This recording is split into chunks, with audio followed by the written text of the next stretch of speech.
Bonjour à tous, très heureux de vous retrouver dans Smart Job, l'émission RH Emploi de Bismart. C'est tous les jours, du lundi au vendredi. J'espère que vous allez bien. On va retrouver évidemment les rubriques habituelles au programme. Aujourd'hui, dans Bien dans son job, eh bien, on parle formation avec le CEO de l'école française. On en parlera avec lui, une forte demande, notamment dans les métiers de la tech. On fera le point avec lui dans quelques instants. Smart Coaching, une nouvelle rubrique chaque mercredi avec un coach qui vient nous apporter un conseil, une analyse aujourd'hui avec Drifa Choulet, notre première coach. Et elle nous donnera quelques trucs, quelques conseils pour mieux réussir sa rentrée. C'est vrai qu'on n'a pas toujours le moral quand on rentre. Elle nous donnera quelques conseils. Le Rex du mois, c'est le rendez-vous mensuel avec Frédéric Fougera, directeur communication RSE de Foncia. On parlera des valeurs du sport. Sont-elles transposables au monde de l'entreprise?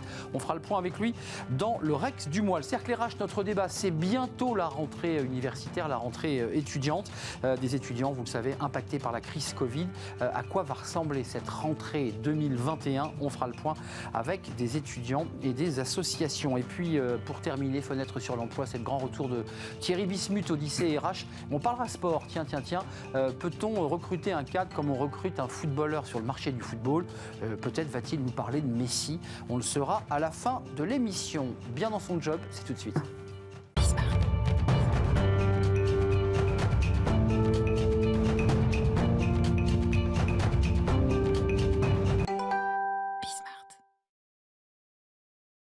Bien dans son job, bien dans sa formation. On va parler formation aujourd'hui dans notre rubrique avec Jean-Charles Brandely. Bonjour Jean-Charles. Bonjour. Vous êtes déjà venu dans notre émission. Vous êtes le CEO de l'école française. Alors c'est une centre de formation en digital, on est d'accord, on n'est pas en classe assis dans des locaux de 5 étages. 100% en ligne via une plateforme e-learning. E-learning. Concrètement, 50 collaborateurs, c'est bien ça aujourd'hui? 50 collaborateurs et un écosystème autour de nous de 200 personnes de plus. Donc 250 personnes travaillent de près ou de loin avec l'école française. Et on en parlera à la fin de notre échange, mais vous recrutez, parce que c'est une émission sur l'emploi, et vous continuez à recruter. N'hésitez pas à aller jeter un œil sur le site de l'école française. Deux sujets qui sont quand même dans l'actualité pour vous. D'abord, vous constatez sur le terrain que il y a une très forte demande, en tout cas du côté entreprise, de trouver des collaborateurs qui travaillent dans la tech, qui ont des compétences dans le numérique, et ils ne les trouvent pas. Et donc, il y a une vraie demande de formation dans la tech. Il y a un vrai écart entre le besoin des entreprises en termes de compétences et l'offre, finalement, les salariés. Il y a un écart et on s'efforce de combler cet écart. Il faut essayer de monter en compétences les salariés pour que les entreprises puissent recruter, puisque c'est évidemment la compétence, un facteur de compétitivité pour elles. Donc on essaie de combler cet écart et parmi les thématiques où il y a de la tension, il y a évidemment le sujet du digital. Le digital. Comment on comble cet écart? Parce que les collaborateurs ou les salariés qui vont partir en formation, ce sont des gens qui ont essayé de se recycler, de changer de vie, de changer de métier, ou ce sont des formations internes aux entreprises? Ce sont des formations compétences. On acquiert une compétence. On n'a pas la prétention de changer un métier. On a la conviction que le sujet de la formation professionnelle est un sujet de tout au long de sa vie, de sa carrière professionnelle. On va aller chercher des compétences au fur et à mesure en fonction des besoins par rapport à son employabilité, évidemment, aux besoins de son entreprise. Donc on constate que les collaborateurs, les salariés vont chercher à acquérir de nouvelles compétences pour être mieux dans leur job, éventuellement cibler une promotion, un nouveau poste dans l'entreprise et dans quelques cas, changer d'entreprise. Qu'est-ce qu'elles cherchent les entreprises dans les métiers de la tech et du numérique? C'est vrai que sur ce plateau, on a souvent des invités qui nous disent on cherche le mouton à 5 pattes, c'est-à-dire l'ingénieur qui a toutes les compétences, tous les logiciels, qui sait tout faire. Qu'est-ce que vous leur apportez à ces personnes formées? Je parlerai plus que de technologie, de digital, parce que ça concerne plus large. Tous les salariés. Il y a un excellent baromètre publié par l'Axel tous les ans qui mesure la corrélation entre le niveau de transformation digitale des entreprises et la croissance économique des entreprises. On s'aperçoit que plus les entreprises ont amorcé cette transformation, plus elles ont des indicateurs économiques performants. Et l'un des drivers, des leviers fondamentaux, c'est la compétence des collaborateurs et leur capacité à appréhender le digital dans l'entreprise.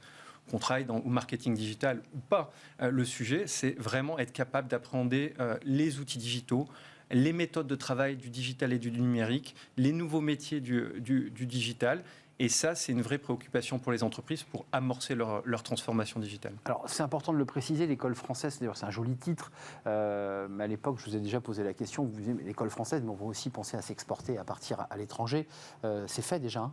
Non, pas encore. Pas encore, mais vous aviez ce projet. On a toujours ce projet. C'est en train de se mettre en place. C'est en train de se mettre en place, mais il se trouve que avant de partir à l'étranger, les entreprises qui ne sont pas nos clients dans un premier temps, puisqu'on vend directement aux particuliers via le dispositif On fait Mon toc compte toc. formation. Voilà, exactement. Les entreprises se sont mises à nous contacter directement parce qu'on répond à leurs besoins. Elles cherchent ce type de compétences pour leurs salariés.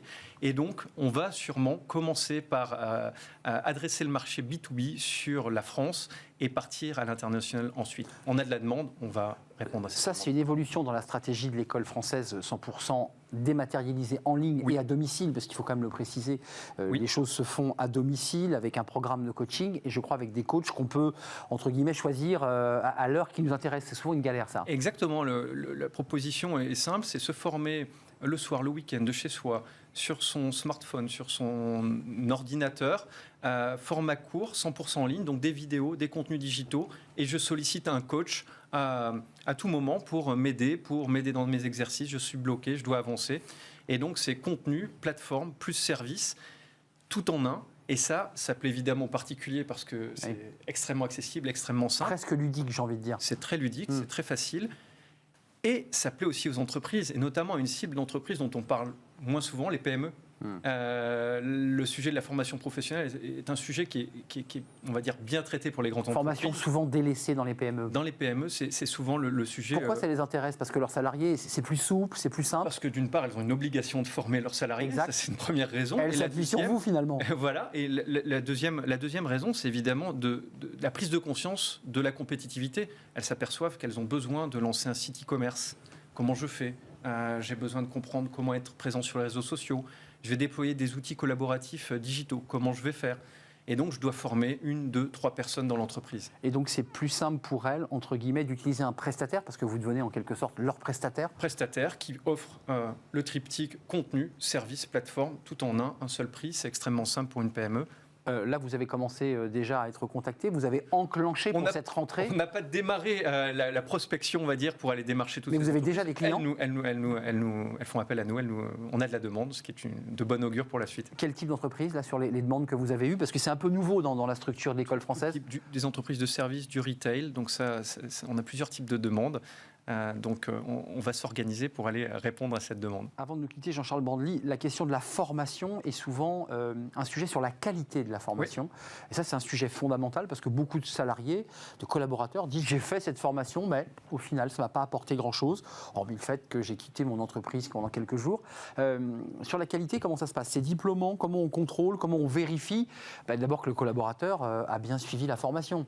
Alors, on a 2 indicateurs qui permettent de mesurer, on va dire, la performance et la qualité de la formation. Premièrement, c'est la satisfaction, le NPS. On mesure le NPS et on a des scores qui sont excellents, près de 5 sur 5. Et le deuxième indicateur, c'est à quel point les gens vont jusqu'au bout de leur formation. Parce que dans la formation professionnelle, et la formation en général, le risque, c'est d'abandonner. Et aujourd'hui, on a des gens qui vont au-delà de 95% de leur formation en moyenne. Donc pour moi, ce sont 2 indicateurs de qualité. Et ensuite, les collaborateurs de l'école française travaillent en permanence pour améliorer sans cesse la qualité. Notre formation réseaux sociaux, qui avait moins d'1 an, vient d'être remise à jour et relancée au mois de septembre. Vous retravaillez vos formations? On retravaille le contenu, on monte en compétences et on propose de nouvelles fonctionnalités en permanence. Tiens, vous qui êtes à la tête d'une entreprise de formation qui se développe, on l'entend, plus de 50 collaborateurs, j'aimerais entendre votre réaction côté entreprise de formation. La CPME demande que les salariés remboursent leur formation en cas de démission, c'est-à-dire comme un énarque ou un polytechnicien qui aurait reçu une formation de l'État est obligé de rester dans l'entreprise 5 ans. Oui. Ou alors il rembourse. Vous y êtes favorable à cette idée-là? Aujourd'hui, c'est dur ça quand même. Ce qu'on voit, c'est que les particuliers ont un acte très engageant. C'est un acte très engageant de se former. On va y consacrer du temps. On va y passer ses soirées et ses week-ends, puisqu'il ne s'agit pas de le faire pendant le temps de travail sur la formation particulière. Donc c'est un acte très réfléchi et on voit bien qu'ils vont au bout de leur formation. Donc ça serait injuste de leur demander de rembourser. Aujourd'hui, ils ont accumulé des droits à cette formation. Bah oui. Et donc, ils vont jusqu'au bout, ils suivent la formation. Donc, ça paraîtrait assez compliqué de leur demander de rembourser la C'est la des heures formation. accumulées, puisqu'on a maintenant que Ils ont accumulé ces heures qui ont été collectées auprès des entreprises. Et donc, ça paraît assez légitime de leur laisser ce droit. Et puis, quand on regarde le sujet un petit peu à l'envers, aujourd'hui, sur le marché de la formation professionnelle, sur 100 euros, il y a un peu moins de 5 euros qui est à discrétion des salariés directement, 95 euros et à la main des entreprises de Pôle emploi. Donc ça reste une petite partie du budget de la formation professionnelle qui est à la main des salariés eux-mêmes et des demandeurs d'emploi. Je voulais vous entendre justement sur ce sujet. Merci Jean-Charles Brandely, merci d'être venu. C'est une rentrée intéressante qui démarre pour vous. Je le redis, vous recrutez combien de personnes là à l'école française? Une dizaine dans les 2 prochains mois. Tous les métiers, dans marketing, technologie, développeurs, développeurs, mais aussi des ingénieurs pédagogiques, spécialistes du e-learning. C'est noté, école française, l'onglet recrutement, j'imagine, et vous serez pris en main. Absolument. Merci d'être venu sur le plateau. Merci à vous. Je rappelle que vous êtes le CEO de l'école française. Voilà pour notre rubrique Bien dans son job. Notre rubrique Smart Coaching, vous ne la connaissez pas, c'est notre première rubrique. Chaque mercredi, un coach viendra nous apporter son analyse, son regard, et c'est tout de suite Smart Coaching. Smart Coaching, notre nouvelle rubrique. Les coachs, mais ils jouent un rôle important, ces coachs dans l'accompagnement de cadres, de dirigeants, de salariés. Et notre première coach aujourd'hui a inauguré cette rubrique. C'est une personne que vous avez déjà vue sur notre émission, Drifa Choulet. Bonjour Drifa. Bonjour Arnaud. Merci d'avoir répondu à notre invitation, parce que c'est une rubrique très particulière qui fait écho directement à vos activités de coach, fondatrice, dirigeante du Le Premier Jour. Vous avez une carrière dans la banque, il faut le rappeler. Tout à fait, 20 ans. Et puis vous avez changer de vie pour accompagner des cadres. D'abord, un petit mot, parce que comme c'est le début de notre rubrique, le coach, c'est quelque chose de très normé, de très organisé, hein, le coaching. Il y a une formation, il y a une méthodologie, on est bien d'accord. Il y a une formation, une certification et il y a un cadre, davantage que des méthodes qui peuvent être différentes, mais il y a un cadre très important. Il y a un cadre, et donc il y a un diplôme, j'imagine. Tout à fait, il y a un diplôme qui est reconnu, plusieurs diplômes, des certifications, et il est important d'ailleurs, quand on travaille avec un coach, de s'assurer de ses qualifications. De bien vérifier, donc c'est important de le dire, c'est une rubrique pratique aussi. Vous avez choisi, alors vous allez me dire c'est très logique, parce qu'aujourd'hui dans l'émission, on va utiliser le mot rentrée presque une vingtaine de fois, et on a décidé, et vous avez décidé de nous parler de cette rentrée et du fameux blues de la rentrée. Qu'est-ce que le coach apporte à celui qui vous appelle, à votre client, ou j'allais dire patient presque, et qui vous dit j'ai le blues? Alors, il faut savoir déjà que c'est quelque chose, ce spleen ou ce blues de la rentrée, qui toucherait un peu plus de 60% d'entre nous et qui vient essentiellement de la rupture de rythme que constitue la rentrée par rapport à ce temps de l'insouciance que peuvent être les vacances. Le coach peut être la personne qui permet, je dirais, d'écouter cette petite voix qui peut se faire plus persistante et qui nous dit, là, je suis peut-être vraiment démotivée en fait en cette rentrée. 60%, c'est beaucoup. Ça se manifeste comment? C'est quoi? On a la gorge sèche, on n'a pas envie, on a des angoisses. C'est quoi le spleen du salarié qui rentre?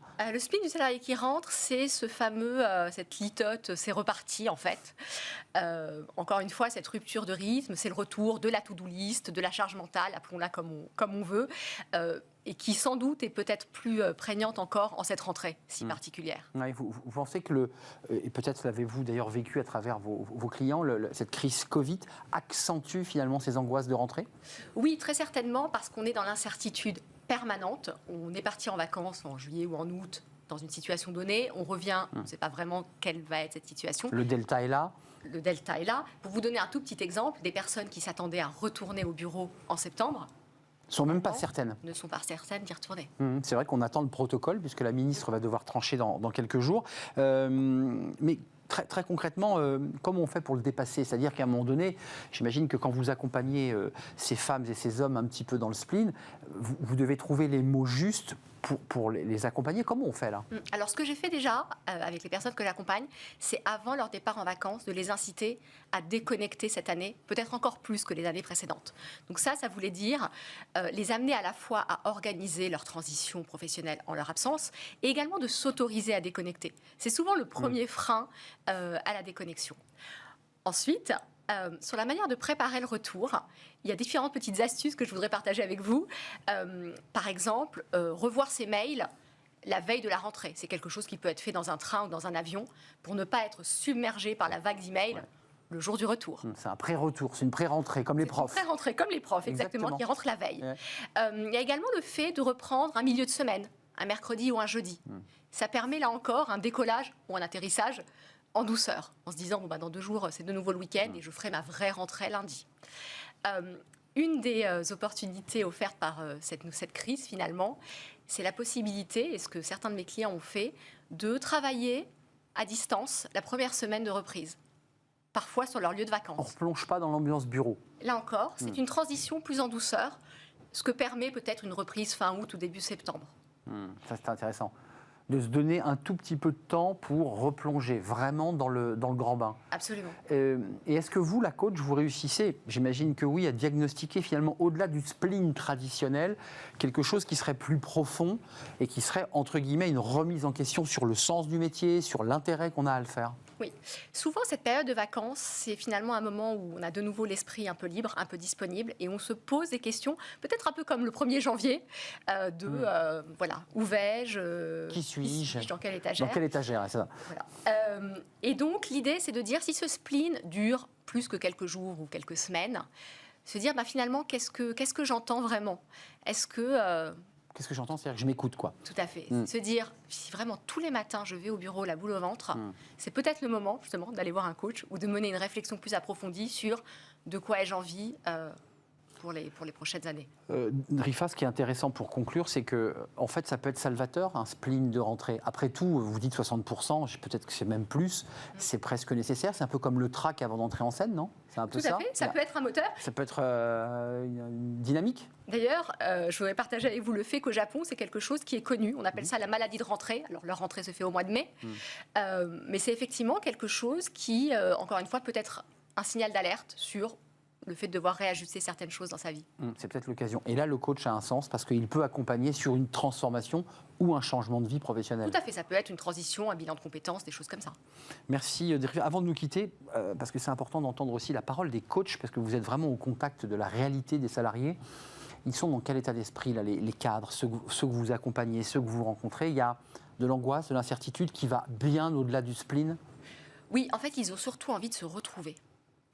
De se retrouver en équipe, pas forcément de replonger dans le 5 jours sur 5 au bureau, mais de refaire collectif. C'est vraiment ce qui ressort le plus de mes échanges. C'est-à-dire retrouver cette dynamique de groupe. Tout à fait. Et l'esprit d'entreprise finalement. Contre la solitude. Et rompre la solitude qui a souvent été très très difficile pour certaines personnes seules dans des appartements en train de travailler à distance. Merci Drifa Choulet d'être venue inaugurer, vous êtes coach, je le rappelle, dirigeante de Le Premier Jour, votre structure. Merci, vous reviendrez évidemment régulièrement nous éclairer. Alors il n'y aura pas toujours des rentrées de spleen, il y aura évidemment tout au long de l'année des conseils pratiques que vous nous apporterez, vous les coachs, et peut-être vous Drifa. Voilà, c'était Smart Coaching. Tout de suite, c'est le Rex du mois. Vous connaissez notre rendez-vous, il a eu lieu l'an passé. On retrouve Frédéric Fougera, évidemment, pour ce Rex du mois. Le Rex du mois vous est présenté par Foncia.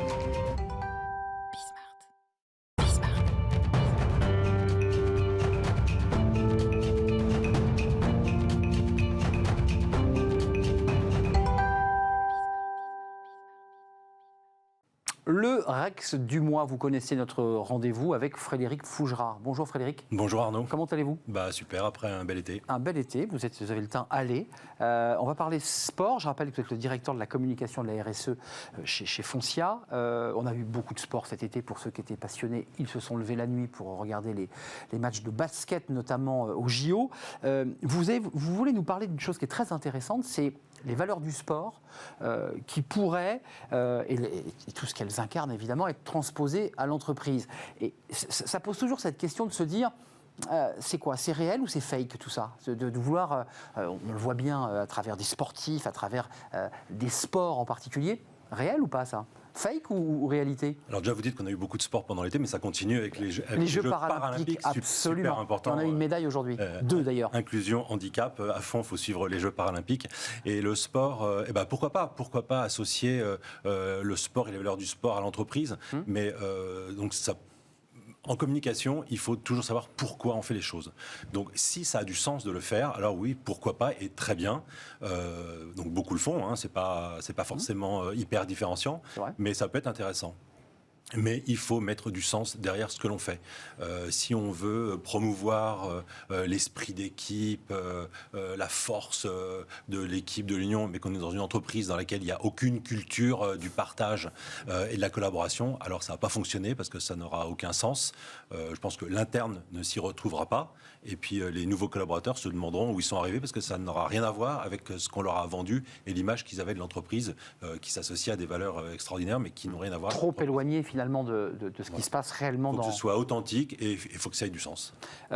Et pourtant, et vous le disiez Frédéric, les entreprises s'engagent beaucoup. On ne va pas les citer, on ne va pas citer forcément, mais la voile, un certain nombre de sports, et on va parler du rugby dans quelques instants, ça veut quand même dire que c'est bon pour leur image, si elles le font. Alors, c'est plutôt bon pour au moins 2 raisons, parce que le sport, c'est très fédérateur et ça touche énormément de monde, donc c'est très populaire.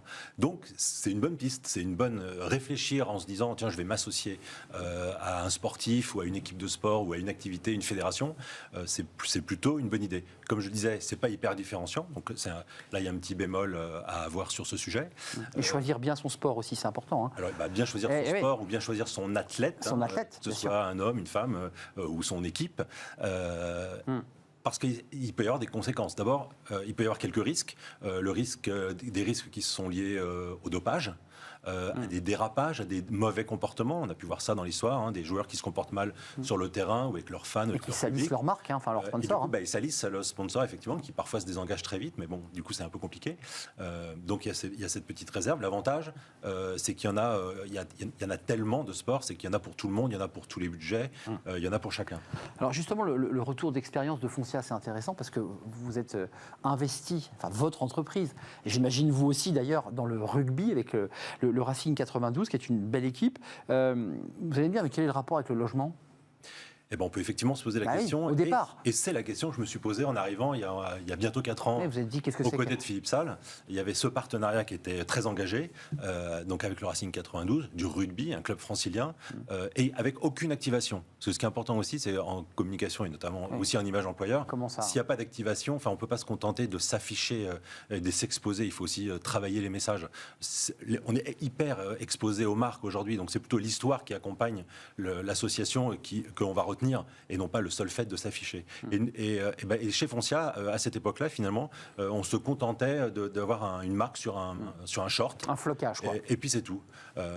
Et donc on a cherché à donner du sens à ce partenariat.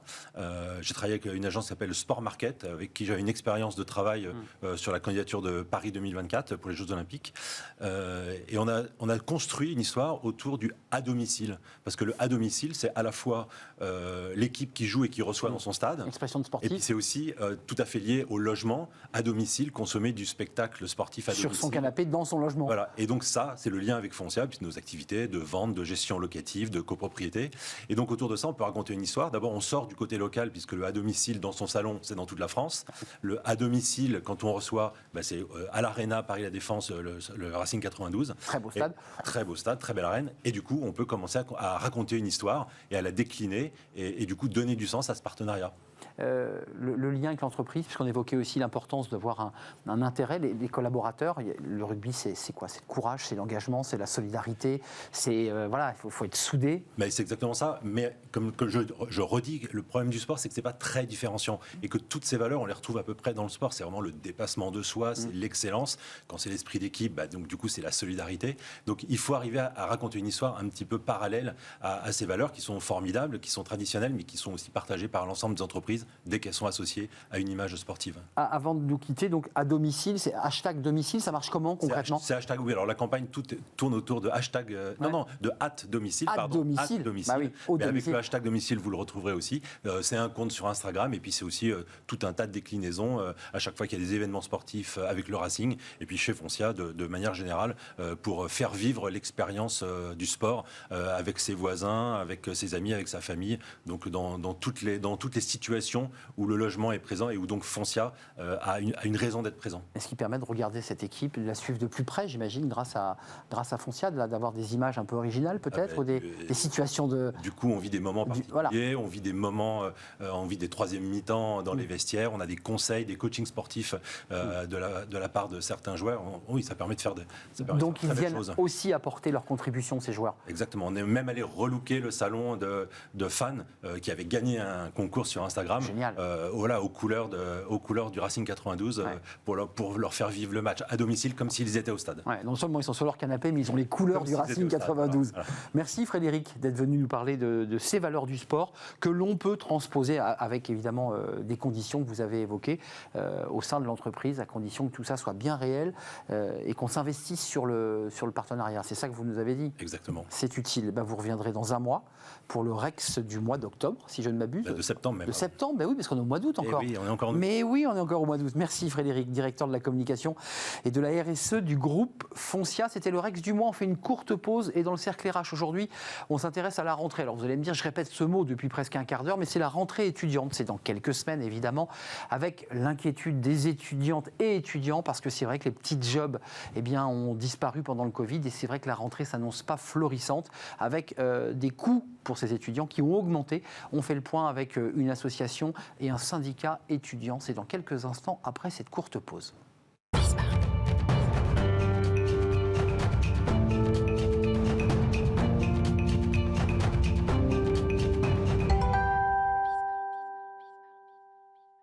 Le cercle RH, notre débat quotidien, on va s'intéresser à la rentrée, pas n'importe laquelle, la rentrée étudiante. Alors ça sera pour ceux qui ont été étudiants dans quelques semaines, la rentrée n'a pas eu lieu, c'est pas la rentrée lycéenne, mais celle des étudiants dans les universités, avec une information qui est tombée aujourd'hui de la ministre en charge de l'enseignement supérieur qui annonce une rentrée 100% présentielle. On va bien sûr en parler et on va s'intéresser à la réalité économique des étudiants avec un rapport de la FAGE sur le coût de la vie qui a augmenté pour les étudiants et puis en face des emplois, une source d'emploi qui se sont taris parce que les petits jobs d'étudiants, ce sont des secteurs qui sont aujourd'hui en grande difficulté économique. On en parle avec mes invités. Deux invités sont avec moi aujourd'hui pour le cercle RH. Laure Guéguin, bonjour. Bonjour. Merci d'avoir répondu à notre invitation. Vous êtes coordinatrice et responsable de l'association du beurre dans leurs épinards. Vous avez vu, je l'ai bien dit. Parfait. Vous étiez déjà venu sur notre plateau parce que vous avez accompagné pendant la crise Covid, et vous le ferez pour cette rentrée, les étudiants grâce à des paniers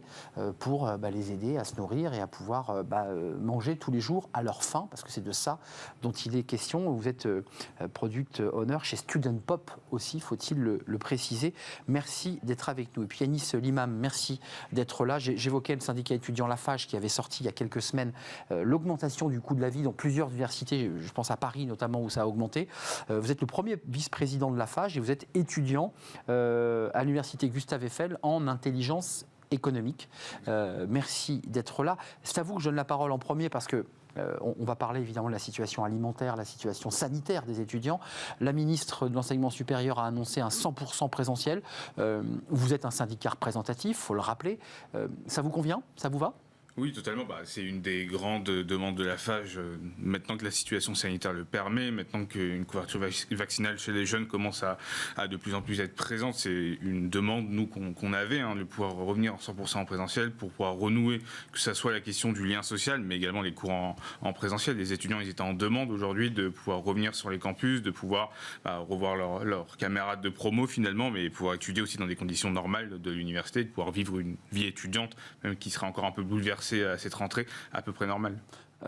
Yanis, c'est vous qui, la FAGE en tout cas, avez levé ce chiffre au cœur de l'été, du mois d'août, sur l'augmentation des coûts de la rentrée pour les étudiants. Alors il y a des régions qui sont plus ou moins impactées, je pense notamment à l'Île-de-France et à Paris. Globalement, j'ai le sentiment qu'il va y avoir un effet ciseau chez les étudiants, augmentation du coût de la vie et difficulté très importante à trouver un emploi. Est-ce que c'est ça la réalité de cette rentrée? Bien sûr, aujourd'hui, ça fait 19 ans qu'on sort nos indicateurs du coût de la rentrée. On voit une augmentation significative chaque année, même si l'évolution d'année en année peut paraître moindre. On est sur des coûts qui sont quand même astronomiques pour les étudiants forcément qui rentrent en première année, des étudiants aujourd'hui qui sont fragilisés par la crise sanitaire. 2392 €, hein, c'est bien cela, C'est ça, avec une augmentation supérieure à l'inflation de 1,32. Exactement, alors que la ministre annonçait également dans le Parisien ce matin le fait d'avoir revalorisé les bourses d'1%. Nous, ce qu'on attend, c'est bien plus qu'une simple revalorisation à 1% sur la question de l'inflation, c'est qu'on puisse vraiment aujourd'hui réfléchir à une réforme des bourses beaucoup plus structurelle qu'on demande depuis maintenant des années. Et vous faisiez le lien sur la question de l'emploi étudiant. Ça, c'est quelque chose sur lequel on est évidemment vigilant. Étudier et travailler, c'est des choses qui peuvent fonctionner à partir du moment, et on le sait, où il y a un quota d'heures qui est respecté, qui ne vient pas forcément. Nous sommes d'accord. Sinon, on ne peut pas étudier, on est d'accord. C'est-à-dire que si l'emploi prend trop de place sur l'emploi du temps étudiant, en général, on lâche en cours d'année. C'est ça le risque. On change, en fait, on devient un salarié étudiant et non plus un étudiant salarié. C'est quelque chose, et les aides sociales étudiantes doivent justement permettre aux étudiants de pouvoir étudier sans forcément avoir à travailler à côté, ou alors que ce soit justement des emplois qui leur permettent d'avoir des compétences en plus, etc. Et c'est des choses sur lesquelles nous, on est prêt à travailler, que ce soit sur l'encadrement même des jobs étudiants, et c'est des choses sur lesquelles on essaye d'avancer.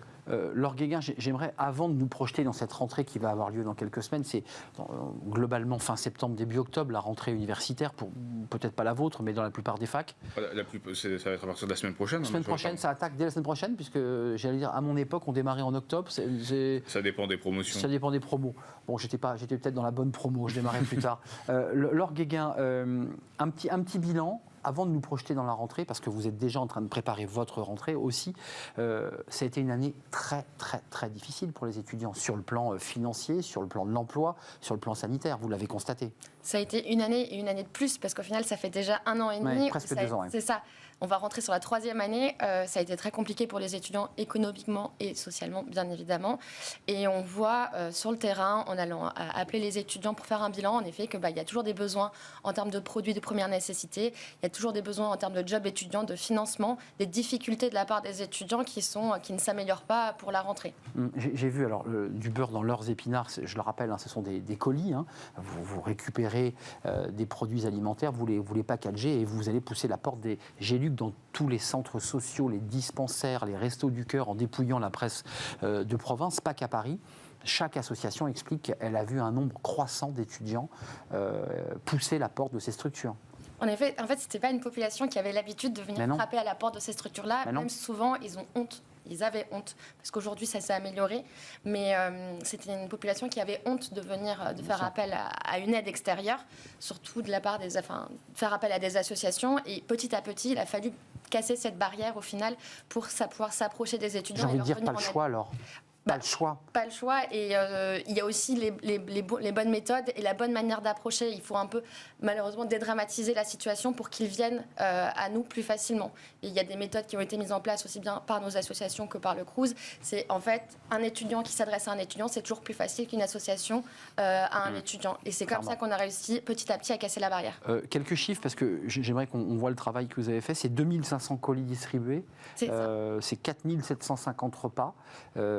Et c'est 28 cités universitaires qui ont été aidées. D'un mot, vous allez, j'imagine, augmenter, vous allez réussir à augmenter encore le nombre de facs couvertes. C'est ça. On a commencé en effet sur l'Île-de-France et l'idée c'est de se restructurer. Donc on a travaillé sur les 3 derniers mois sur une restructuration de l'association pour répondre aux nouveaux besoins, faire appel aux étudiants référents qui sont directement dans les cités universitaires pour nous aider à identifier Ils sont vos capteurs. C'est ça, qui sont nos sources d'information. Les besoins, d'un mot, et je vous donne la parole évidemment, c'est quoi? Qu'est-ce que vous avez commencé déjà à identifier sur le terrain? Bien évidemment, les produits de première nécessité, ça reste des produits de première nécessité essentiels. Mais ce qui est le plus demandé de la part des étudiants, ce sont des produits d'hygiène qui peuvent être parfois coûteux. Et qui sont chers. Et les produits d'hygiène menstruelle notamment, qui coûtent extrêmement cher pour des étudiants. Yanis Limam, on a une année et demie très difficile, on l'évoque, centres sociaux, restos du cœur, des étudiants qui ont été en galère, même psychologique. On a vu des étudiants qui ne voulaient plus sortir de leur chambre ou de leur petit appartement. Comment vous l'envisagez, cette rentrée? Comment vous la regardez? La rentrée elle va être compliquée pour les étudiants parce qu'on sort quand même d'un an et demi justement de crise où ils ont été fragilisés. Il y a eu la fragilité psychologique et on le sait très bien. Après ce genre de crise, les effets psychologiques ils arrivent surtout après. Et c'est là où il va falloir qu'on soit vigilant, que les dispositifs qui ont été mis en place par les universités, par le ministère sur de l'accompagnement psychologique des étudiants, c'est quelque chose qu'il va falloir... Ça a existé, ça a bien marché ça ou pas? Franchement, est-ce que entre l'annonce gouvernementale et la réalité, est-ce qu'il y a vraiment des étudiants qui sont allés voir des psys pour parler? Il y a des étudiants, ça c'est certain, qui y sont allés et qui en pas dans les proportions qu'on espérait, c'est-à-dire que ça n'a pas touché le nombre d'étudiants qu'on pouvait espérer, pour une raison qui est très simple, c'est que les universités n'ont pas toujours joué le jeu de la promotion de ce qui était... c'est pour ça que je m'autorisais cette question. Et je pense qu'il y a un vrai souci, mais même on revient sur la question des jobs étudiants. Aujourd'hui, il y a des jobs étudiants qui sont pérennisés dans les universités. On en avait 20 000 qui étaient ouverts sur la fin 2020. Il n'y en a pas la moitié qui ont été pourvus en 2021 parce qu'on avait un problème de visibilité sur ces offres-là. Et aujourd'hui, il faut que collectivement, que ce soit le CROUS, que ce soit les universités, que ce soit les collectivités territoriales, ils travaillent de concert pour justement donner de la visibilité. Yanis, vous nous dites quelque chose d'important. Vous nous dites qu'il y a 20 000 postes qui étaient ouverts de jobs étudiants qui permettaient de pouvoir joindre les deux bouts. Seuls 10 000 ont été pourvus par des étudiants. Mais qu'est-ce qui s'est passé? C'est un manque de communication ou les étudiants ne sont pas intéressés par ces postes? C'est un manque de communication. Le problème, c'est pas tant l'intérêt que les étudiants donnent envers ces postes-là, c'est des postes qui sont flexibles et qui permettent justement d'allier correctement les études et le travail. Là, le vrai problème, c'était une question de communication, encore une fois, des universités qui n'ont pas joué le jeu sur la communication de ces offres. C'est-à-dire d'ouvrir sur des panneaux ou sur Internet par les réseaux la liste des jobs disponibles. On est bien d'accord? C'est ça. Donc il reste, là au moment où on se parle, parce que vous savez qu'on est une émission emploi RH, donc c'est toujours intéressant de faire passer des messages, il reste encore des emplois, des jobs d'étudiants à pourvoir. Bien sûr, mais que ce soit dans les CROUS où il y avait les 1600 tuteurs qui avaient été mis en place, que là actuellement dans les universités c'est la même chose, les 20 000 ont été pérennisés, il va y avoir des jobs étudiants dans les universités et là-dessus, et nous ce qu'on attend et c'est ce qu'on va faire également directement avec nos élus dans les universités, c'est justement valoriser pour les étudiants qui en ont besoin et donner de la visibilité même aux aides qui sont en général faites par les universités, par le CROUS, finalement une sorte de guichet, et nous c'est ce qu'on porte depuis des années à la FAGE, la question du guichet unique où on va et on a l'intégralité des offres qui peuvent nous être données. Simplement il faut quand même préciser à nos téléspectateurs que les secteurs d'activité où les étudiants avaient plutôt l'habitude d'aller, la restauration, c'est quand même des secteurs qui sont touchés de plein fouet par la crise, même si paradoxalement d'ailleurs, j'ai pu lire que certains restaurateurs disaient qu'ils n'arrivaient pas à trouver de serveurs, d'aides cuisiniers. Comment ça se passe dans la relation que vous avez avec ces étudiants? Parce qu'ils reçoivent des colis, parce qu'ils en ont impérieusement besoin, voilà, c'est la première nécessité, mais est-ce qu'ils évoquent aussi la difficulté à avoir accès à de quoi vivre en travaillant? Alors, l'accès au job étudiant, ça a toujours été compliqué, et notamment par rapport plus en termes d'organisation. C'est-à-dire qu'en effet, comme vous le disiez tout à l'heure, un étudiant, sa première fonction, c'est d'étudier. Et l'employeur ne l'entend pas toujours comme ça. C'est ça, et donc il faut une certaine flexibilité pour l'étudiant pour que son emploi du temps, son travail s'adapte plutôt à son emploi du temps et non l'inverse. Et du coup, en effet, les étudiants rencontrent souvent des difficultés à trouver des emplois, d'où nous le fait qu'on pousse aussi de la flexibilité sur les jobs étudiants. Comme vous disiez tout à l'heure, en effet, la restauration, ils ont subi énormément de pertes pendant 1 an et demi en termes de chiffre d'affaires. L'habillement, le secteur de l'habillement. Et aussi d'employés au final qui se sont potentiellement en fait réorientés durant cette période, et aujourd'hui ils font face à un besoin de recrutement.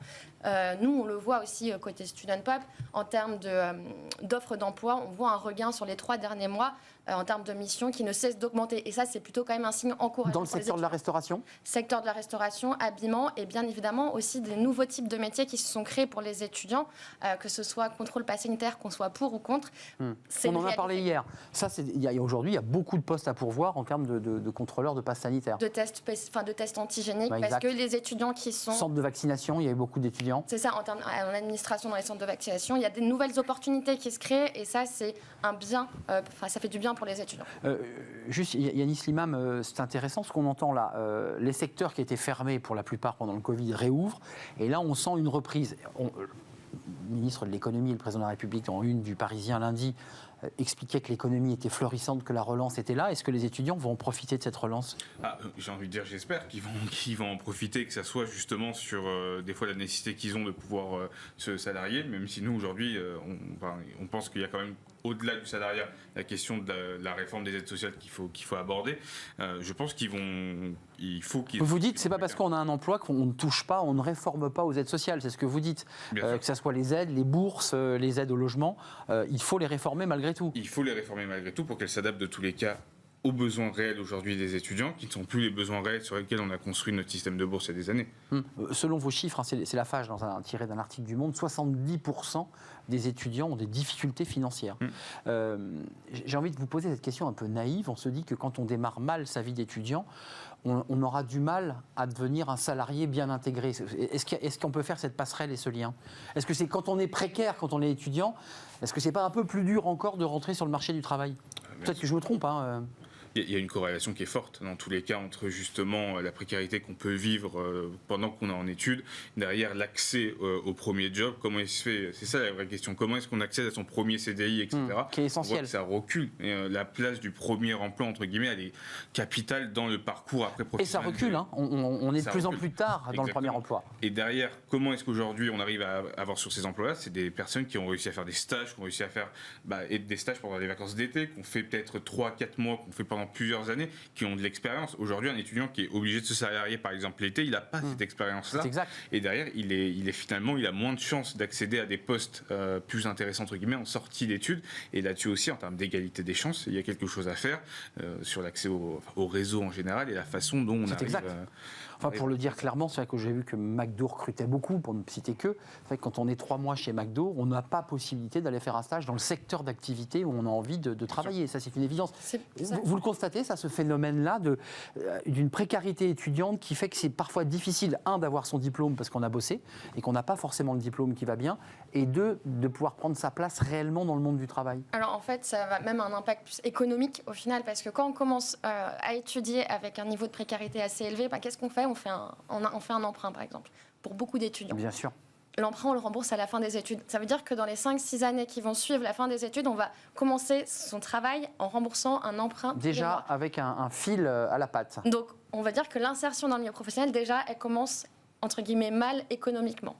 On a des chiffres sur justement le fait que ces étudiants qui n'ont pas de job font un emprunt pour payer leurs écoles. On a un chiffre du nombre de ceux qui ont fait un emprunt pour étudier ? Alors, je n'ai pas le chiffre à date, mais c'est quelque chose en effet qui mériterait d'être creusé, parce que nous, on travaille essentiellement avec des étudiants qui travaillent au quotidien pour financer leurs études. Et en effet, ce serait intéressant de savoir quelle est la proportion qui font un emprunt en parallèle de travailler. Je vous pose la question, c'est intéressant, ces deux regards qui finalement convergent. Vos étudiants, je pense là en l'occurrence à Student Pop, ils ont des galères pour passer leur diplôme parce qu'on constate aussi que lorsqu'ils travaillent trop, le temps de révision se réduit, les horaires sont parfois décalés et donc les révisions ne sont pas de bonne qualité et au final, parfois on échoue. Est-ce que vous avez constaté ce type de phénomène ? Alors en fait, nous, on essaye de répondre plutôt à cette problématique-là. C'est que le parti pris qu'on a fait chez Student Pop, c'est d'offrir une flexibilité. Donc ils ne vont pas s'engager sur un contrat de 24, non, mais c'est important de 24 mois. Ils vont s'engager sur une mission à la journée. Ils vont travailler 2 heures entre midi et 2 pour contrôler les passes sanitaires. Ils vont travailler 3 heures pour faire une distribution de flyers. C'est des petites missions courtes. C'est des petites missions courtes qui vont cumuler en fonction de leurs besoins et surtout en fonction de leur emploi du temps, auxquels ils peuvent évidemment se désabonner, s'annuler au fur et à mesure en fonction de leur emploi du temps. D'ailleurs, alors comme on est dans une émission, je leur dis emploi RH, combien de postes là, puisqu'on évoquait les 10 000 et ceux qui seront évidemment diffusés par les Crous, combien vous avez sur Student Pop de postes job étudiant là, ça repart ou pas ? Alors déjà, ça repart. Ça c'est important de l'entendre. Ça repart en termes de, sur les missions, sur les 3 derniers mois, on a fait à peu près x3 en termes de missions, donc c'est énorme. Et sur le nombre de postes cet été, on a observé à peu près sur juillet-août 20 000 missions à peu près pour les étudiants, donc, ce qui est énorme. Sachant que nous, on travaille sur toute la France, donc ça peut être, il y a une partie sur Paris, mais c'est bien évidemment dans toutes les régions de France et en fonction des besoins. Vous le constatez, ça aussi, je vous repose la question d'une autre manière, vous sentez que ça repart, que les étudiants, excusez-moi de le dire comme ça, tirent moins la langue ? Je pense que c'est compliqué actuellement de faire un constat. La rentrée, un peu trop tôt peut-être. C'est ça, elle n'a pas encore totalement commencé. Et je pense on ne peut pas encore tirer vraiment les enseignements de ce qu'on a fait cet été. Donc je serai plus vigilant là-dessus. Après, est-ce qu'il va y avoir des offres? Ça, je pense que oui. Après, il y a quand même une population d'étudiants qui n'est pas en capacité aujourd'hui d'aller sur ce genre d'emploi. Je pense aux étudiants qui sont en prépa, mais je pense tout simplement aux étudiants en santé. Tout à fait exact. Les étudiants en santé qui, eux, aujourd'hui, se retrouvent avec des stages où en fait ils ne sont pas physiquement parlant en capacité après d'aller retravailler 2-3 heures et qui finalement sont payés un peu, pas au lance-pierre, mais ils sont payés au lance-pierre. École de médecine, de dentaire, enfin tous ceux qui sont liés à ces métiers de la santé, on est d'accord ? Eux ne peuvent pas faire un job à côté, c'est impossible. Non, ils peuvent pas. Ils ont justement été mobilisés dans le cadre de la crise sanitaire. Ils sont actuellement mobilisés sur les tests antigéniques, les tests PCR. Mais par contre, de la même façon, on a eu énormément de problématiques sur les contrats de travail, sur la façon dont ils étaient employés dans les centres de vaccination. Pourquoi ? Il y a eu des difficultés sur en termes de droit du travail pur, là ? Ah oui, je vais vous prendre un exemple. Juste avant de rentrer en plateau, je viens de recevoir un message d'une des fédérations d'étudiants en santé qui me disait que le statut d'auto-entrepreneur, dans lequel certains étudiants doivent se mettre pour faire des tests PCR ou de la vaccination, aujourd'hui, c'était mal expliqué, des personnes qui se retrouvaient dans des situations qui étaient très compliquées. Attendez, c'est intéressant ce que vous nous dites, c'est-à-dire que pour faciliter, je dirais, la comptabilité des centres de vaccination, on demande à l'étudiant de créer sa boîte. Alors, il ne me semble pas que ce soit dans les centres de vaccination, c'est surtout sur les tests PCR. On lui demande de devenir auto-entrepreneur. C'est ça. Donc, c'est-à-dire de créer sa petite entreprise, sa petite structure. Exactement. Ça, j'imagine que vous le dénoncez, non ? Bien sûr, parce que, premièrement, tous les étudiants ne connaissent pas le statut et surtout tout ce que ça implique d'être auto-entrepreneur. Oui. Et aujourd'hui, on incite énormément des étudiants à aller sur ce statut-là, mais derrière, on se retrouve avec des problématiques qui sont énormes. Dépassés par les charges. Bien sûr. Et nous, on les fait remonter systématiquement au ministère de la Santé en disant qu'aujourd'hui, ce n'est pas des pratiques qui sont acceptables. Et donc, c'est trop compliqué. C'est très compliqué. En effet, il faut accompagner ces étudiants sur ce sujet-là. Le statut entrepreneur, c'est quelque chose qui peut être simple, mais à la fois perçu pour des étudiants comme complexe. Donc, il y a un réel besoin d'information, d'accompagnement sur ce type de structure. Et excusez-moi, un peu cynique de la part de ceux qui le proposent aux étudiants qui, un peu naïvement, veulent prendre le job et disent après tout, je vais m'inscrire. C'est vrai que c'est très facile de devenir auto-entrepreneur sur le plan technique. On peut s'inscrire en un clic. C'est plus compliqué ensuite. Il faut payer d'abord ses charges, il faut organiser un minimum sa comptabilité. C'est quand même compliqué. Avant de nous quitter, je voulais pas qu'on se quitte sans reparler. On a parlé de beaucoup de student pop, mais du beurre dans leurs épinards. Oui. Qu'est-ce que vous engagez pour la rentrée ? Est-ce que vous levez le pied parce que vous dites la relance est là, ou est-ce que vous dites les besoins sont là et on accélère ? Les besoins ne baissent pas, voire augmentent, dans le sens où il y a eu beaucoup de communication sur ce genre d'aide. Donc, de plus en plus d'étudiants qui font appel à nous et on a travaillé à une restructuration. On va augmenter le volume. On est en train de trouver de nouveaux partenariats pour augmenter la cadence de distribution à partir de septembre. Et on travaille également sur des journées de sensibilisation en collaboration avec d'autres associations. Vous avez peut-être envie de faire passer un message à des entreprises qui vous regardent. Nous sommes regardés par des grands groupes. Vous avez besoin, j'imagine, de produits alimentaires. Comment ça se passe ? Comment vous les récupérez ?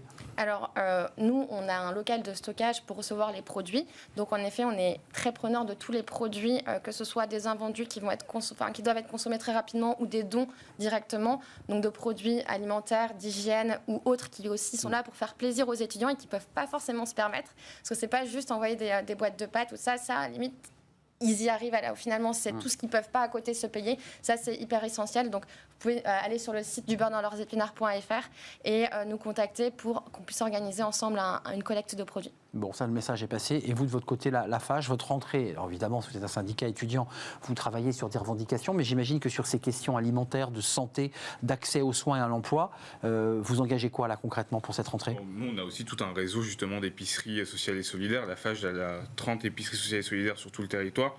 On va fêter les 10 ans de la première Agorae qu'on a ouverte à Lyon en octobre. Et de la même façon, on a été sur le terrain pendant la crise sanitaire pour répondre aux besoins des étudiants. Et c'est que collectivement, encore une fois, nous, on a fait notre part, on a aidé les étudiants qu'on pouvait, mais c'est l'ensemble des associations aujourd'hui qui aident également les étudiants qui sont dans le besoin. Quand on vous écoute, on sent quand même une grande fragilité économique du monde étudiant.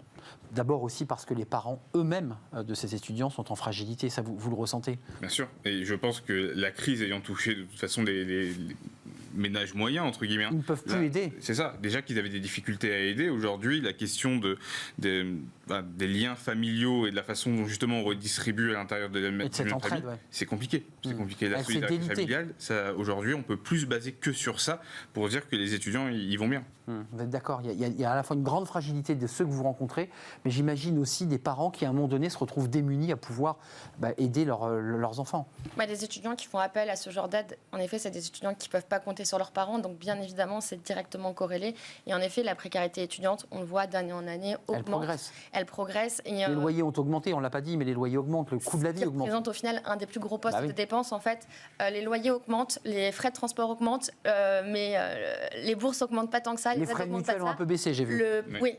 Mais faut le dire.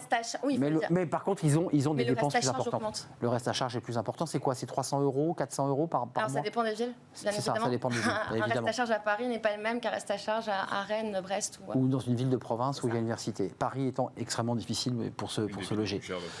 Évidemment. Merci de nous avoir éclairés. Peut-être reviendrez-vous au fil de ce trimestre pour voir un peu comment les choses évoluent, comment se passe la vie de ces étudiants. Et puisque ces étudiants, c'est les salariés de demain, c'est ceux que les entreprises vont recruter. Il vaut mieux qu'ils soient diplômés et dynamiques. Merci Yanis Limam, premier vice-président de la FAGE. Les 30 épiceries, je ne l'avais pas précisé tout à l'heure, qui font un boulot de dingue. Et puis Laure Guéguin, vous êtes chez Student Pop, on l'a bien compris. Et du beurre dans leurs épinards, qui va continuer ses actions d'une manière un peu plus large, si j'ai bien compris, au-delà de l'Île-de-France, où c'était votre cœur. Alors déjà, on va pérenniser l'Île-de-France et en effet lancer des nouveaux projets.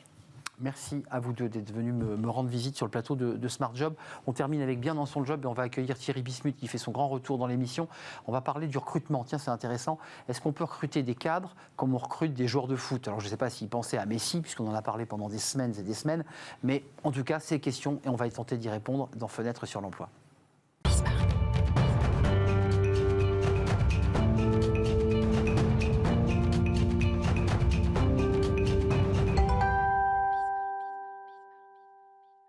Fenêtre sur l'emploi avec Thierry Bismuth. Bonjour Thierry. Ravi. Comment ça va? Ravi de vous revoir. Grande forme. Vous faites votre entrée fracassante dans la saison 2 de Smart Job. C'est un privilège de vous avoir. Fondateur du réseau Odyssée RH. Souvent, vous faites un pas de côté pour parler du recrutement. On se souvient de votre poème, notamment la saison passée. Là, on va parler football, mais c'est intéressant parce que est-ce qu'on peut acheter des collaborateurs, des cadres, comme on peut le faire? Alors, j'évoquais Messi, mais vous m'avez évoqué Mbappé, comme on le fait sur le mercato foot. Oui, c'est-à-dire que je vous emmène dans un monde un peu imaginaire. C'est très théorique ce que je vous raconte aujourd'hui. Je n'aurais pas laissé penser que c'est une proposition concrète, mais un monde un peu imaginaire. Alors, il n'y aura pas de sabre laser, pas de super pouvoir. Un monde du travail un peu original où, effectivement, on pourrait acheter et vendre des collaborateurs ou, disons, les contrats associés aux collaborateurs, comme ça se fait dans le foot, d'une entreprise à l'autre. Alors, c'est vrai que ça peut paraître... Ouais, ça fait rêver, ça. Alors ça fait rêver ou ça peut faire peur d'ailleurs. Ça peut faire très peur. Voilà. En tout cas, ce qui est évident, c'est que quand je dis comme ça peut faire un petit peu peur. Pourtant, vous remarquez effectivement que ça se fait très très bien dans le foot et que si je suis recruteur du PSG, je peux décider de vendre ou d'acheter, puisque les deux sont arrivés en peu de temps là, d'acheter ou de vendre un joueur à une autre équipe. C'est-à-dire que vous nous dites finalement, comme dans le marché du football, l'homme devient, enfin le cadre ou le collaborateur devient comme une action qu'on achèterait, qu'on vendrait, qui prendrait sa valeur. Donc c'est une révolution copernicienne, ça. Alors moi, je suis convaincu que si on transposait ce modèle des transferts de joueurs à marché de l'emploi, il y aurait beaucoup d'avantages pour des collaborateurs. Et effectivement, ce que je vous propose, c'est de vous le simuler, de vous montrer comment ça pourrait se passer. Une discussion entre, je prends un exemple que j'ai évidemment prévu pour vous, entre Arnaud, qui est poseur de fenêtres dans l'entreprise que je vais appeler Fenêtre du Calvados, par exemple, et son DRH. On joue ensemble? On joue ensemble. Bon, vous jouez Arnaud, du coup. Ouais, alors je joue Arnaud, ça tombe bien, je suis Arnaud. Et moi, je joue le DRH. D'accord. Allez, on y va. Alors, je commence par le dialogue que vous m'avez gentiment préparé. Allez, on y va. Alors, allez-y, qu'est-ce que je dois dire? Ils m'ont appelé. Ils m'ont appelé. Alors, c'est moi qui dis ils m'ont appelé. Ah oui, ils m'ont appelé, d'accord. Vous faites le rouge. Ah, le rouge. Qui ça? Eh bien, tu sais bien, tu m'as dit il y a 6 mois que tu avais envie d'aller dans les cuisines de Normandie. Sans blague, génial, mais comment ça se fait? Eh bien, il y a 6 mois, quand tu m'as dit que tu avais envie de bouger, je les ai contactés, tu m'as parlé d'eux, je les ai contactés et je leur ai dit que tu étais disponible. Comme ils font des cuisines et que nous on fait des fenêtres, je vois pas de concurrence entre nous. Bien évidemment, ils te connaissaient pas, ils avaient besoin de savoir qui tu étais et si tu pourrais faire l'affaire. Alors, je les ai rencontrés à 2 reprises. Je leur ai montré tes réalisations, je leur ai montré ton CV, je leur ai montré tes évaluations internes. Bref, j'ai fait mon job d'agent. À l'époque, ils n'avaient pas de besoin, mais ils viennent de me rappelé, ils ont une opportunité. Exactement, comme un agent de football, nous sommes d'accord. Mais ça, c'est une excellente nouvelle que tu me dis. J'ai 2 amis là-bas, en plus, ils m'ont dit que ma compétence de poseur de fenêtre était totalement transférable à la pose de cuisine. C'est top. Vous êtes un excellent comédien, je vais vous embaucher. Alors, je sais bien, je viens de passer plusieurs mois à leur démontrer que ta compétence était transférable. D'ailleurs, on a bien fait de te former à un logiciel de conception informatique qui ne servait à rien pour nos fenêtres il y a quelques mois, mais j'étais sûr que ça valoriserait ton dossier un jour. Ils utilisent le même logiciel et ça a fini par les décider. Tu n'as plus qu'à aller les rencontrer. Il n'y a pas un léger problème quand même? Alors, il y a un petit problème, je ne te cache pas que tes sous-contrats chez nous... suivre les dialogues quand même. Eh oui, bravo. Tes sous-contrats chez nous pour encore 3 ans, on t'a signé il y a 2 ans, on t'a acheté 30 000 € à la boulangerie à laquelle on t'a acheté, et on a évidemment investi pour te former à la pose de fenêtre. Et on avait prévu de te rentabiliser sur les 5 ans du contrat ou de te revendre au moins 100 000 €. Or, ils n'ont pas le budget, ils veulent donner que la moitié. Donc évidemment, je ne peux pas te laisser partir dans cette entreprise qui te plaît pour seulement la moitié de la somme initiale. Mais tu ne penses pas qu'il y ait une négo possible? Je vais essayer de travailler avec eux, c'est en cours, ne t'inquiète pas. En revanche, j'ai une autre bonne nouvelle. Comme je te savais mobile, j'ai contacté d'autres entreprises. Et dans le lot des discussions, j'ai été appelé par Menuiserie de Beauvais. Tu connais peut-être? Non, je connais pas du tout. Moi non plus, je connaissais pas. Ils font le même métier que nous à 200 km d'ici. Je savais que tu étais mobile, donc ça poserait pas de problème. J'ai eu plusieurs échanges avec eux aussi. C'est une toute petite entreprise, mais ils cherchent cette fois-ci un manager d'équipe. Chez eux, tu serais pas un simple poseur comme chez nous, tu encadrerais 3 personnes. Plus gros salaire pour toi. Et comme c'est un poste stratégique, ils peuvent se permettre de racheter ton contrat. Bonne affaire pour toi, bonne affaire pour nous. Pourquoi pas? J'ai toujours voulu manager, mais comment tu les as convaincus que je pourrais gérer une équipe? Alors pour l'instant, c'est pas encore fait. Il va encore falloir que tu y ailles et que tu mènes le process de sélection, bien sûr. Mais l'idée d'intégrer pour eux un profil issu d'une grande entreprise comme la nôtre, réputée avec des processus dont ils pourront s'inspirer par ton travers, et recommandé par le DRH, ça leur a beaucoup plu. Et puis tu te rappelles, quand il y a quelques mois, je t'ai fait passer une formation au management, là encore, c'était dans l'idée que ça puisse un jour servir en cas de négociation. La chose est faite. Vraiment, honnêtement, Thierry, je n'aurais jamais eu aucune chance de les trouver, de les convaincre de me positionner sur un poste de management sans ton accompagnement. C'est incroyable. C'est pour ça qu'on a mis en place ce principe de contrat d'engagement cessible. C'est notre intérêt de te faire monter en compétences, y compris sur des savoir-faire qui ne nous servent à rien dans notre entreprise. C'est notre intérêt aussi de te faire connaître auprès de futurs employeurs en chassant des opportunités pour toi. Et puis, comme c'est le cas là, c'est notre intérêt de t'aider à les rejoindre le jour où tu veux partir. Alors, bien sûr, si aucune de ces 2 opportunités te fonctionne, tu restes avec nous, c'est super. Moi, je vais continuer de chercher des opportunités. Si j'en trouve une pour toi, tant mieux. Sinon, tu restes avec nous 2 ans et dans 2 ans, tu seras totalement libre. Donc, c'est exactement comme ça. Là, je redeviens Arnaud sur le plateau de Smart Job. J'arrête de jouer le rôle de poseur de cuisine. Mais vous le faites très bien. Mais j'espère. L'idée, quand même, c'est qu'on transpose le contrat sans avoir besoin de re-signer de nouveaux contrats. On est bien d'accord? Ou on doit repartir? Comment ça se passe? Tout pourrait arriver. Par exemple, on sait que dans les contrats sportifs, sauf erreur, ils vont re-signer un contrat, en l'occurrence avec Mbappé, si ça se fait, puisque ça date de ce matin, ils vont signer un contrat avec lui. Mais l'intérêt dans tout cela, c'est que l'entreprise a intérêt, vous l'avez vu dans cette simulation, à former un collaborateur très largement, y compris sur des compétences qui ne lui servent à rien à elle, mais ça va lui permettre de valoriser ce talent qu'elle va donc pouvoir, entre guillemets, revendre. Alors, monnayer, excusez-moi de le dire. Monnayer, bien sûr. Mais du coup, c'est son intérêt, elle, de le former et surtout de faire savoir qu'il est très bon, puisque du coup, le DRH, dans ce rôle-là, devient aussi un agent. Pour être bien clair, Thierry, parce que vous avez continué ce dialogue, le dialogue n'est pas terminé, j'ai encore un petit rôle à jouer, vous me donnez ma chance au cinéma là aujourd'hui. Quand même, le contrat de travail du salarié peut être signé, renégocié, mais l'entreprise, les 2 entreprises, elles gagnent quoi, l'entreprise qui vend, elle gagne un peu ou pas? Eh bien, prenons l'exemple. L'entreprise de mes fameuses fenêtres là, il a acheté le Arnaud poseur de fenêtre 30 000 €. Il a une chance de le revendre 100 000 € parce que pendant cette période-là, il a fait progresser Arnaud, il l'a formé, il l'a fait évoluer. Et donc ce Arnaud qu'il avait embauché à 30 000 € il y a quelques années, elle va pouvoir le revendre avec valeur ajoutée comme le fait. Donc la boîte de Beauvais va racheter Arnaud, poseur de cuisine, à 100 000. Elle va le racheter 100 000, sachant qu'effectivement, elle achète un Arnaud qu'elle n'aurait pas pu trouver sur le marché, puisqu'effectivement, il avait été formé par la première entreprise, précisément parce que l'entreprise savait que le formant et l'exposant au marché, il ne lui serait pas confisqué, entre guillemets, comme c'est le cas aujourd'hui. Aujourd'hui, sur le marché du travail, je caricature un peu, mais si je suis employeur, que je forme un collaborateur... Et que je le perds, je gagne rien. Exactement, j'ai tout perdu. Et donc, je n'ai pas intérêt à le former sur des compétences dont je n'ai pas besoin, et je n'ai pas non plus intérêt à exposer ses compétences trop largement, puisqu'il va m'être confisqué ou chippé. Juste une question technique qui est importante, parce que peut-être que ceux qui nous regardent se disent c'est totalement incroyable. Est-ce que le code du travail autorise ce type de méthode? Mais pas du tout, c'est évidemment totalement irréaliste. D'ailleurs, peut-être pas souhaitable, je vous le rassure. D'ailleurs, les premières, on pourrait tout à fait penser, en étant un peu cynique, que c'est une forme d'esclavage, puisqu'on est en train de revendre des individus et des contrats. Alors, ça se fait dans le football. Ça se fait dans le football. À coups de millions. Je veux évidemment dire également que c'est toujours le candidat, comme dans les simulations, qui a le dernier mot et qui décide. On ne peut pas faire jouer Mbappé dans une équipe dont il ne veut pas. Si on l'envisage au Real, génial, c'est précisément parce que c'est son équipe de cœur. Donc on ne pourrait l'imaginer qu'avec l'accord et l'enthousiasme du collaborateur. Mais en tout cas, dans cette recherche d'emploi, l'actif qui est en veille aurait son employeur actuel en allié et non plus en adversaire. Il ne ferait plus une recherche d'emploi dans le dos de l'employeur, mais bien en allié. Parce que chacun gagnerait finalement, l'un monterait en compétence dans son salaire et l'entreprise gagnerait sur la valorisation de son salarié. Et d'ailleurs, on voit ça dans des équipes de foot, puisque les équipes de foot aussi, certaines, ont vocation à prendre des potentiels, à les former, à les faire grandir, pour les revendre, entre guillemets, clé en main des équipes qui viennent les chercher. Et valoriser, évidemment, des résultats de l'équipe et des buts qu'il aurait pu marquer. J'ai trouvé ça totalement extravagant et passionnant. Alors, le Code du travail n'autorise pas ce genre de choses. Bien sûr. Mais Thierry Bismuth s'est fait plaisir pour sa rentrée. Mais c'est vrai que c'est très intéressant, ce concept. Ça repense totalement le modèle. En tout cas, effectivement, et puis vous dire également, et pour terminer, que ce type d'idées, je reviendrai avec d'autres idées un peu saugrenues, mais qui permettent d'ouvrir un peu les chakras dans les semaines qui viennent, puisque je crois que c'est prévu. Ça fait partie d'une pièce de théâtre qu'on jouera à Avignon en juillet prochain sur les planches au Festival Off. Pendant un mois, les équipes Odyssée joueront des scénettes avec des thématiques de l'emploi toujours un peu polémiques ou originales. Moi, je viendrai jouer le poseur de cuisine. Mais j'allais vous le proposer. Eh bien, c'est parfait. Rendez-vous à Avignon dans un an, dans la cote de travail, le maître du poseur de cuisine. Merci Thierry d'être venu nous rendre visite, Odyssée RH, dans notre rubrique Fenêtre sur l'emploi. Merci à toute l'équipe, merci à vous qui nous regardez. On sera là demain, évidemment. Merci à Fanny Griesmer, merci à Margot Ruot, merci à notre ami réalisateur, merci à Alex au son, et merci à tous ceux qui nous accompagnent et qui réagissent sur les réseaux sociaux. Je serai là demain, rassurez-vous. Bye bye.